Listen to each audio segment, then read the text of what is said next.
Assalamu алейкум, урматтуу мекендештер. Жалпы Москва шаарында эмгектенип жана жашап келе жаткан биздин бир туугандар. Бүгүн биз бул чыгарылышта сиздер үчүн выкуп менен жана кредитке унаа алганды айырмачылыгын, жаман жакшы жактарын сүйлөшөлү деген ой максатта Максат Баке келип отурабыз. Дегенде баштайлы, жайлуураак отуруп алып, каналга каттала элек болсоңуздар катталып кетиңиздер. Кеттигендерибизди акырындык менен баштай берели. Максат Баке, ассаламу алейкум. Алейкум ассалам. Кандай иштериңиз болуп атабы? Жакшы болуп атат. Анда келиңиз Максат Баке, суроолорду акырындык менен сизерге узата берейин. Өзүңүз билесиз, азыр элдин ою, элди ойлондуруп аткан көйгөй бар, жалпы эле баардыгы кредиттен коркушат.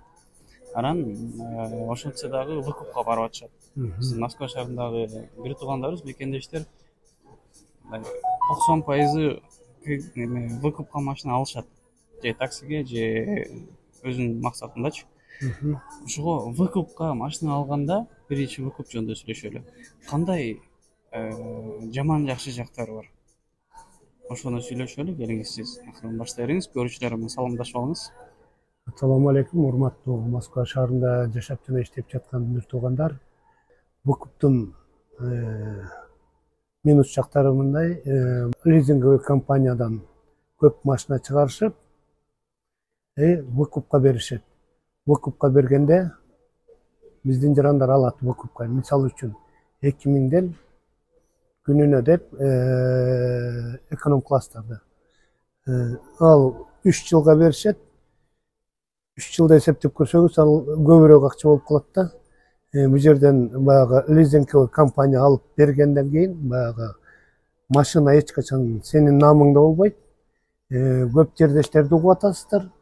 1-2 жыл төлөп, жакындап калганында машинасы туруп, машинасын эртең менен турса эле жок. Алдырып койгон. Алып кетип калып атышпайбы, жүктөп эле. Анын закондору выкуптукка аябай 1-2 күн өтүп просрочка кетип алсаң, уже бүттү. Договордан да эмес, алып кетип калат. Машинаны таппай калган балдар биздин жердештер аябай көп. Машина лизинговый компанияда турат экен. Анан таксопарктар кандай жолу менен алып берип атышат. Кийин эле келип эле баары оптом эле кидала болуп калып атышат. Мен ошону такыр түшүнбөгөм да. Бул жерде мисалы автокредитте келесиз, паспортуңду бересиң, российский РФ паспорт керек бул жерге. И СНИЛС и права. Келесиз, менеджерге келесиз, баардыгын бересиз. Лимиттин коет, кредитный отделге барат, ал жерде машина санап берет. Машина канча турат санап беришет болгонун до копейки. Андан тышкары одобрениени күтүп турасың. Одобрение чыккандан кийин сен машинанын баардыгын көрөсүң. Жыртык тешигинен бери текшерип чыгасың. Машина сага жагабы, эсептетесиң болгонун. До копейки эсептетип бүтөсүң. Айына мисалы канчадан төгөрүңдү, кайсы убактан, канча жылдан канча жылга чейин, 5 жылга чейин деп аласың бул жерден. 7 жылга чейин деп аласың. 7 жылга алганда бул жерде баардыгында досрочный погашение бар да. Досрочный погашение менен кылсаңар, бул мисалы 7 жылдыкты менен 2,5-3 жылда жаап чыгып кеткен балдар бар. Ошондо мисалы машинаны бул жерден одобрение болгондон кийин кимдин намында оформление болсо, машина ошол кишиге сразу оформление болгон документ өтөт. Сиз собственник болуп каласыз да. Машинаны эмне кылсаң, эшикке чыгып иштетесиңби, таксиге же бирөөнө белик кылып ийесиңби, убагы менен кредитин төлөсөң, сенден эч ким талаша албайт. Даже границага чейин чыгып кете бересиң. Мисалы лизингдеги машиналар Москва, Московский областтан ары чыга албайсың. Чектөө бар. Чектөө бар, 300 км. Бул жерде эч кандай чек жок. Койт кааласаң убагында кредитин төк, Кыргызстанга айдап барып келе бер. Только иштей бер. Иштейсиңби, же иштебей чыгып аласыңбы, мүмкүнчүлүгүң болсо кредитин төгүп кой, үйүңдү токтотуп тура бер. Эч ким эчтеке дебей болбойт. Анткени бул машина сиздин намыңызда. Собственник өзүңүзсүз. Эч ким немете албайт. Мисалы кредитти алгандын плюс жагы, мисалы камераны алдыңда айына ежемесячный платеж чыгып атат, 100 000 деп чыгып атат, 90 деп чыгып атат. Аны мисалы үчүн 10 күн катуу иштеп койсоң 20 чыгарып коюп атпайсың бир айдыкын. Андай шашпай иштей берсең үйүңдү багасың. Беркинде болгондо, лизинг болгондо күнүнкүсүнө чыгып жиби жок байланып атасың. İşteyin desen, iş болуп аткан убакта эртең менен туруп баягы немесин снимать этип коет. Жаңы иш баштап атсаң, аны карабай арендасын снимать этип, сени каршыга отуруп настроениеңди түшүрүп коюп атат, туурабы? Мисалы, жаңы эле иш баштадың, 3000 кылсаң, дагы минус болуп калат. 4000 снимать этип салса, дагы иштеш керек, майга иштеш керек болуп калып атпайбы? Тигинде өзүң машинаң, өзүң заправкаңды кыласың, как положено. Канча күндө канча акча чогултарыңды сен өзүң расчет алып каласың. Айына бир төгүп атпайсың. 10 күн катуу иштеп койсоң, 20 күнүң семьяң менен, дагы 10 күн иштей, 10 күнүң семьяң менен. Выкупта жүргөндө күнүнкүсүн өтөп койсоң, ал сага берген выкуптагы киши да ортодо посредникти алып.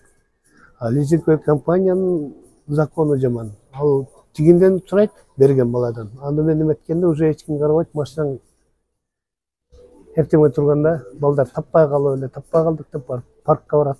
Парктагы таппай калат. Лизинг компаниянын короосуна кирип калат машина. Бул жерде баштапкы төлөм жок мен аркылуу келгендерге. Эгер каалагандар кээ бир кыргыз жигиттер келип атат, баштапкы төлөмүн бар деп айтып туруп, төлөп туруп алып чыгып кетип атышат. Өздөрүнүн каалоосу менен. Каалоосу менен да. Бул жерде эч ким зардабайт, бүт прозрачно болот. Бул жерде машинаны алып, жана подарок болгону эмне деп айтылган болсо, ошонун баарын беребиз. Бир гана жери бул жерде кышкы дөңгөлөк менен турса, летний жок. Машина кышкы дөңгөлөк менен келип калган, летний берилбейт. Калганы оклейка, лицензия,